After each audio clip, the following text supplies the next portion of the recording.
যাবে। তাহলে আর পড়িয়ে কি লাভ? আমাদের ছুটি দিয়ে দিন, মাঠে গিয়ে বরং ঘুড়ি ওড়াই। কি পণ্ডিত, ছাত্রছাত্রীরা পড়াশোনা কেমন করছে? ওরা পড়াশুনো করে কোথায়? বাড়ি গিয়ে কেউই বই খুলছে না। মানে বই পড়ে না? না, এই যে গুলটেকেই দেখুন, 1 থেকে 50 অবধি মুখস্থ, কিন্তু তারপর বলতে গেলেই হোঁচট খায়। আচ্ছা গুলটে, 51 থেকে বল দেখি। 51, 52, 53, 54, 55, 56, 57, 58, 59, 60, 61। 57, 59, 60, সেগুলো আবার কি? 61 আগে তো 60 হবে।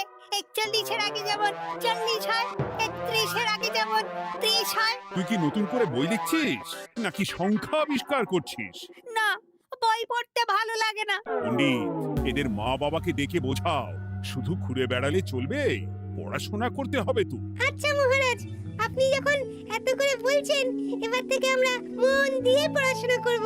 হ্যাঁ, আর বলিস না, তোদের গিন্নিমা আজকে চুনো মাছের চচ্চড়িটা যা বানিয়েছিল না, আহ, পুরো মাখন। গিন্নিমাতে এতদিন জানতাম সরষের তেল দিয়ে রান্না করতো, এখন কি মাখন দিয়ে রান্না করছেন নাকি? আরে দূর, মাখন দিয়ে রান্না করবে কেন? যাই হোক, বাদ দে। উফ, বিকেল বেলা আমাদের বাড়িতে চলে আসিস, তেলে ভাজা দিয়ে মুড়ি খাবো। আর সাথে একটু পেঁয়াজ কুচি আর শসা থাকলে একেবারে জমে যাবে। এ কি মন্ত্রী, তুমি এখানে দাঁড়িয়ে দাঁড়িয়ে গল্প করছো, কোনো কাজ নেই? রাজসভা তো একটু পরে শুরু হবে, তাই একটু ফাঁকা সময়ে। বুঝেছি। বেশি বকবক না করে রাজসভায় এসো, আজকে একটা গুরুত্বপূর্ণ আলোচনা আছে। ঠিক আছে, আমি আসছি। তাহলে বিকেলে চলে আসিস। হ্যাঁ হ্যাঁ মন্ত্রী মশাই, একদম চিন্তা করবেন না।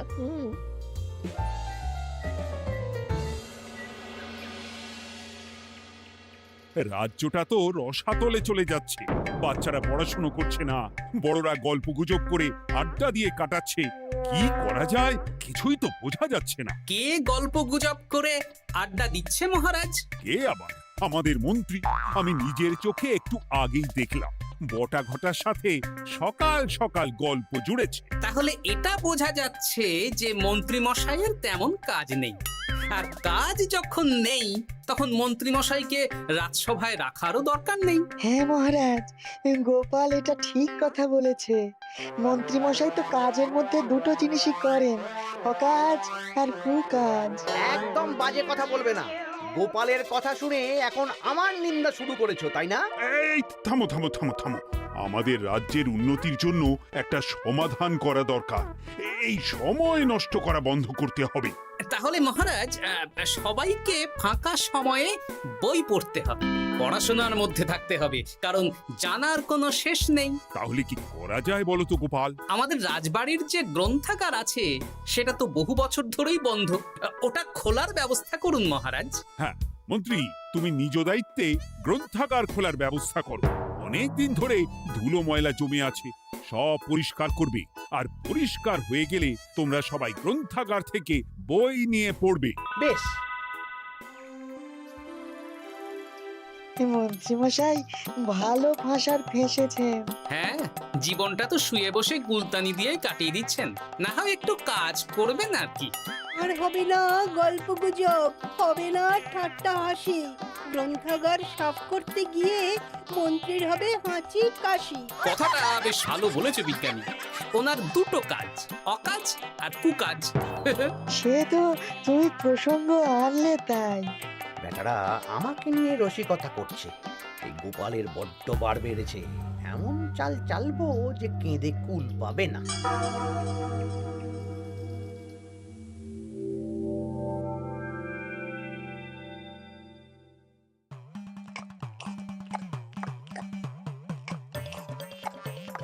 বেশ সুখে ছিলাম, কিন্তু হঠাৎ করে গোপাল আর মহারাজের সহ্য হলো না, চাপে পড়ে গেলাম।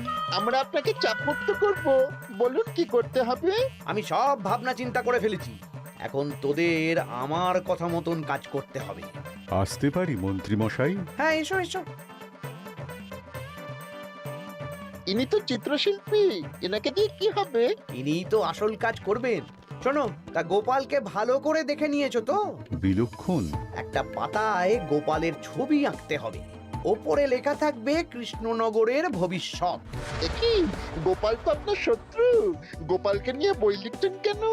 আমি বলছি, একটা পাতায় গোপালের একটা ছবি আঁকা হবে, যেখানে গোপালকে দৈত্য হিসেবে দেখানো হবে।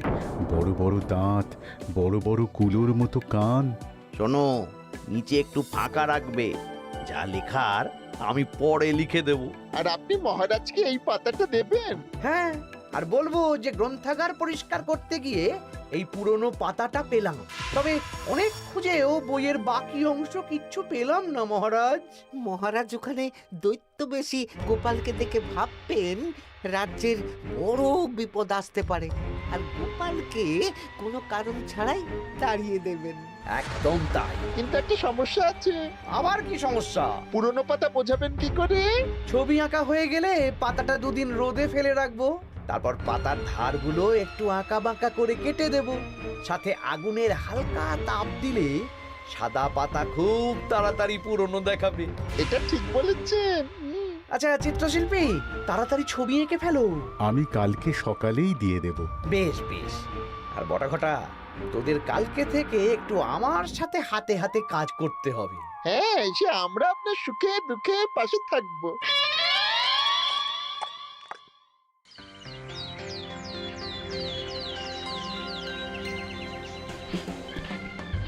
ওপরের তাকগুলো পরিষ্কার কর, ওপরের বইগুলো বড্ড ময়লা। কি মন্ত্রী, কাজ হচ্ছে? কাজ করছেন না, বরং কাজ করাচ্ছেন। কাজ হওয়া নিয়ে দরকার, সে আমি করি বা অন্য লোক, তাতে কি যায় আসে? যায় আসে মন্ত্রী মশাই। আমাদের এই গ্রন্থাগারে এত দামি দামি প্রাচীন দুষ্প্রাপ্য বই আছে, যদি কোনো বই চুরি হয়ে যায় তার দায় কে নেবে? এটা গোপাল ঠিক বলেছে। আমি তো এখানেই আছি, বটাঘটা সাহস আছে নাকি বই সরানোর? বেশ, তাহলেই ভালো। চলো গোপাল, পাঠশালায় গিয়ে দেখে আসি আজকে কেমন পড়াশুনো চলছে। গোপাল আমাদের ঘুরিয়ে চোর বললো মন্ত্রী মশাই, আর আপনি প্রতিবাদ করলেন না। প্রতিবাদ কি? গোপালকেই দুদিন পরে রাজ্য থেকে বার করে দেব।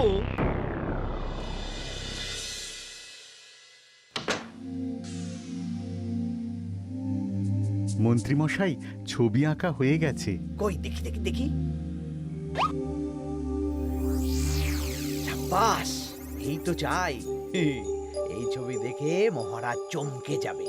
এবার পাতা পুরনো করার কাজটা করে ফেললেই কেল্লা ফতে।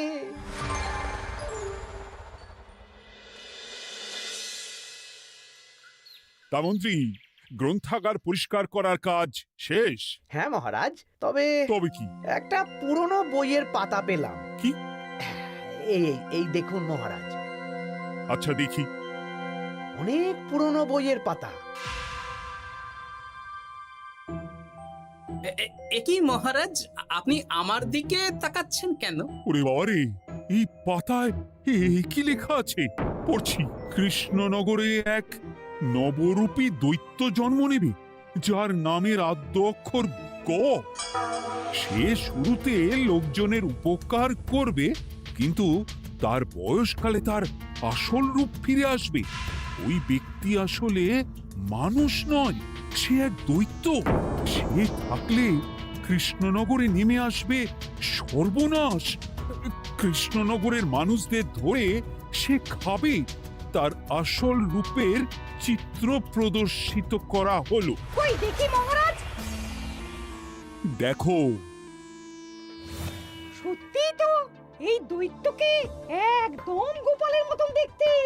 মহারাজ, আমার মনে হয় যে গোপালকে এই রাজ্যে ঠাঁই দেওয়া একদম ঠিক হবে না। কোন দিন গোপাল মানুষ থেকে দৈত্য হয়ে আমাদের খেয়ে নেবে বলা তো যায় না। উল্টো পাল্টা কথা বলবেন না মন্ত্রী মশাই। ওই দেখুন মহারাজ, গোপাল কেমন রেগে উঠছে। এক্ষুনি দাঁত বেরোলে কিন্তু হিতে বিপরীত হয়ে যাবে। আরে কিসের হিতে বিপরীত? কই দেখি। দেখো দেখো, এ তো কোনো দুষ্প্রাপ্য বইয়ের পাতা, তাই মিথ্যে কথা লেখার সম্ভাবনা কম। বিশ্বাস করুন মহারাজ, আমি দৈত্য নই, আমাকে ফাঁসানো হচ্ছে। গোপালকে দূর করুন মহারাজ, কোনো অঘটন ঘটে গেলে কিন্তু আমাকে বলতে পারবেন না যে আমি আগে থেকে সাবধান করিনি। হ্যাঁ গোপাল, তুমি আর এই রাজ্যে থেকো না, আজ রাত্রেই চলে যাও। আমি জানি তো, মানুষ অবস্থায় অনেক উপকার করেছো বা করছো, কিন্তু দৈত্য হয়ে উঠলে তখন রাজ্যের মানুষকে কি জবাবদিহি করব বলো? বিশ্বাস করুন মহারাজ, আমি মানুষ। চুপ! এই কে আছো? গোপালকে ঘাট ধাক্কা দিয়ে বের করে দাও। যেন আজকের পর এই রাজ্যে আর না দেখি। মহারাজ এসব বিশ্বাস করলেন? মন্ত্রী মশাই জোর খাটালেন যে, কি আর করা যাবে। এখন যতদিন না কোনো উপায় হচ্ছে, এই রাজ্যের বাইরেই থাকতে হবে। তবে তবে কি? একটা সন্দেহ হচ্ছে বুঝলে। আগের বছর যখন বেতন বেড়েছিল, রাজসভা থেকে একটা চিঠি দিয়েছে, সেটা আছে? হ্যাঁ, আছে তো। দাও তো, যাওয়ার পথে একটু বিজ্ঞানীর বাড়িতে যাব বুঝলে।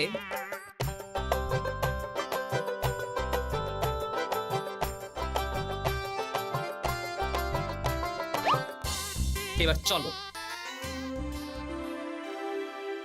আমিও বুঝতে পারছি গোপাল, এটা গভীর ষড়যন্ত্র। শোনো, তুমি একটা কাজ করো। ওই পাতার লেখাটা দেখে আমার মনে হলো হাতের লেখাটা খুব চেনা চেনা। তুমি একবার এই চিঠিটার সাথে মিলিয়ে দেখো তো। মন্ত্রী মশাইয়ের হাতে লেখা চিঠি। বেশ, আমি তাহলে কায়দা করে পাতাটা নিয়ে এসে পরীক্ষা করব। তা কোথায় থাকবে এখন? কদিন ওই শ্বশুর বাড়ি, আর আমি তোমার সাথে দেখা করার জন্য রোজ রাতে আসবো। বেশ।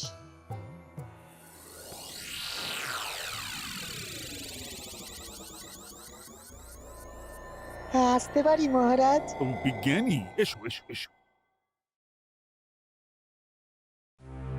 বলছি মহারাজ, পাতাটা চাই, আজকে রাতের জন্য দেবেন? হ্যাঁ, নিয়ে যাও নিয়ে যাও। ওই পাতা দেখলেই আমার ভয় লাগছে।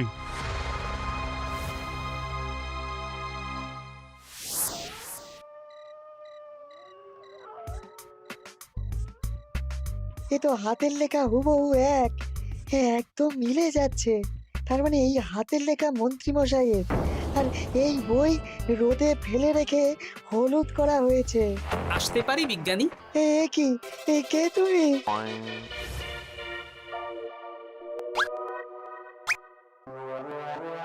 গিন্নির পুরনো শাড়ি পরে নারী সেজে এলাম, কেউ জানতে পারলেই বিপদ।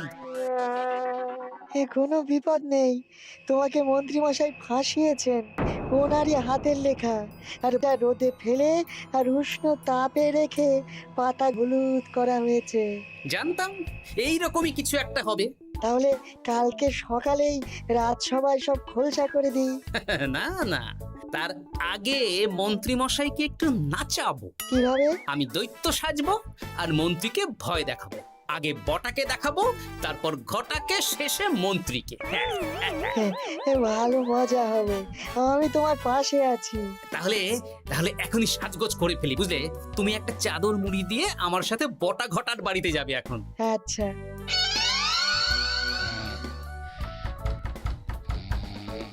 হে, এক ঘরটা দেখ না।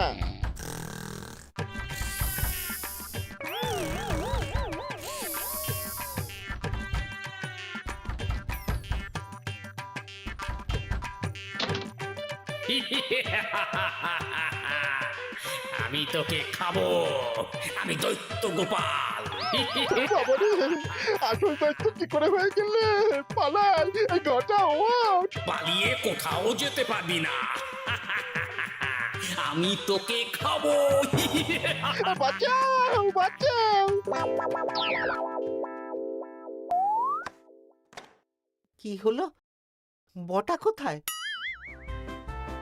এ বটা, বটা, এ কি হলো তোর? কোথায় গেলি? দৈত্য গোপাল আমাকে ধরে নিয়ে যাচ্ছে। মানে এটা কি? আমি গোপাল দৈত্য, আজ রাতে বটাকে গলার্ধকরণী আমার ভোজন, কাল তোর পালা। ওরে বাবা রে, কি কাণ্ড! আমাকে খেও না। চুপ, আমি মানুষ। এবার বল, আমাকে ফাঁসানো হচ্ছিল কেন? বল। আমি কিছু জানি না, সব মন্ত্রী মশাইয়ের চক্রান্ত। আমাকে ছেড়ে দাও। এখন না, পরে ছাড়বো। শোনো বিজ্ঞানী, এখন এর মুখ হাত পা ভালো করে বেঁধে ফেলো দেখি। আমি এক্ষুনি বাঁচছি। আর ভোরবেলা একটা কাজ করতে হবে, আমার কয়েকটা নাতি নাতনিকে তোমার বাড়িতে নিয়ে আসবো, আর তারপর আচ্ছা, আমি এখন চললাম, দরজাটা ভালো করে বন্ধ রেখো।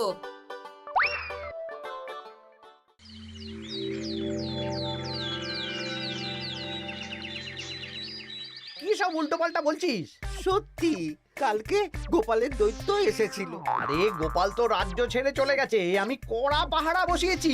গোপাল এই রাজ্যে আর ঢুকতেই পারবে না। কিন্তু ওর দৈত্য এসেছিল। আরে দূর, তুই স্বপ্ন দেখেছিস। সকাল সকাল মাথা খারাপ করাস না ঘটা, কাজ আছে। সত্যি বলছি। চুপ!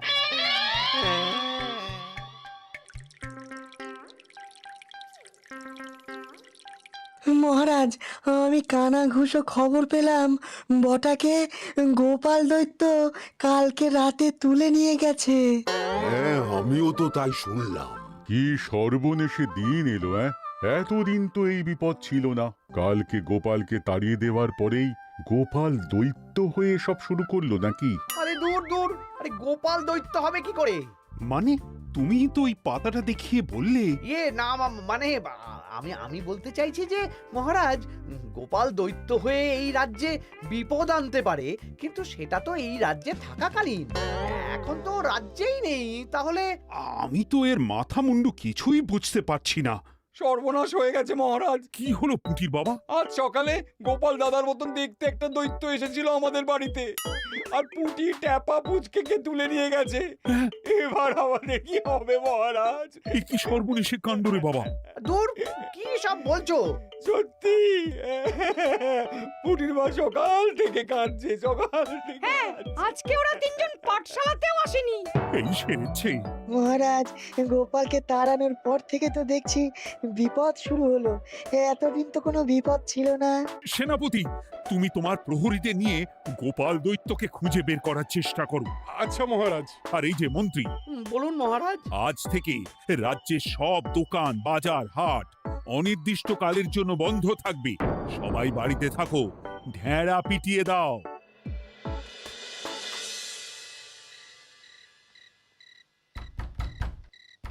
কে? আমি দরজা খুলবো না। এই দরজা খোলো। আমি আমি বিজ্ঞানী।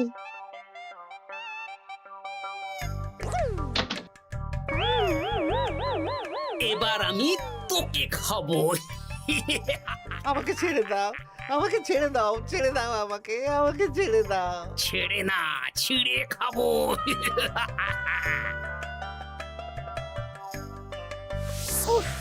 এই তো দাদু চলে এসেছো। এরকম শুয়ে বসে থাকতে ভারী মজা। এ কি বটা, তোর কিছু হয়নি? না না, কাল একটু ভয় পেয়েছিলাম। না, কিছু হবেও না। এই মন্ত্রীর সব চক্রান্ত ধরা পড়ে গেছে।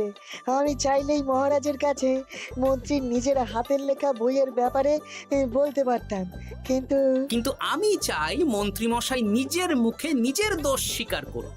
আর সেটা করানোর দায়িত্ব তোর হাতে। আমি কি করব? কাল সকালে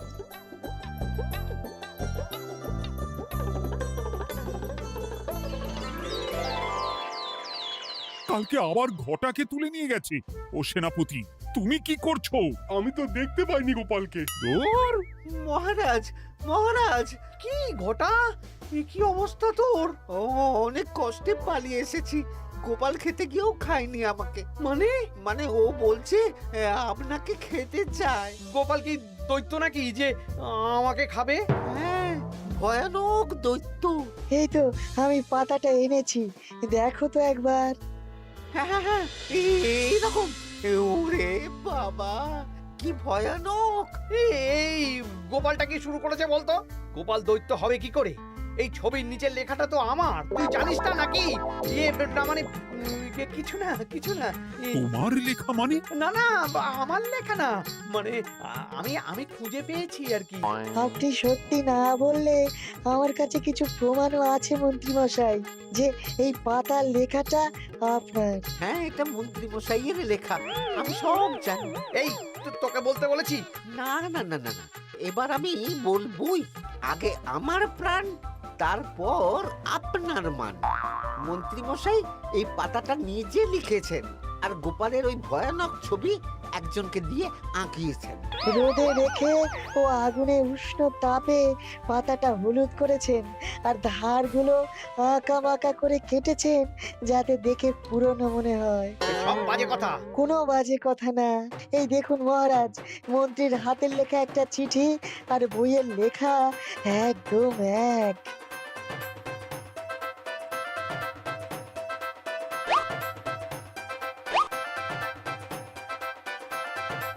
এ কি মন্ত্রী? ইয়ে না মানে কিন্তু গোপাল যদি সত্যিই দৈত্য না হয় তাহলে বাচ্চাগুলোকে আর বটাকে কে ধরে নিয়ে গেল? আমি ধরে নিয়ে গিয়েছিলাম। অনেক সময় সোজা আঙুলে ঘি না উঠলে আঙুল বাঁকাতে হয়, তাই এই ছোট্ট নাটক। সবাই সুস্থই আছে। এবার মন্ত্রীকে আমি মেরে অসুস্থ করে দেব। সুস্থ মানুষকে দৈত্য বানিয়ে দিলে, হ্যাঁ?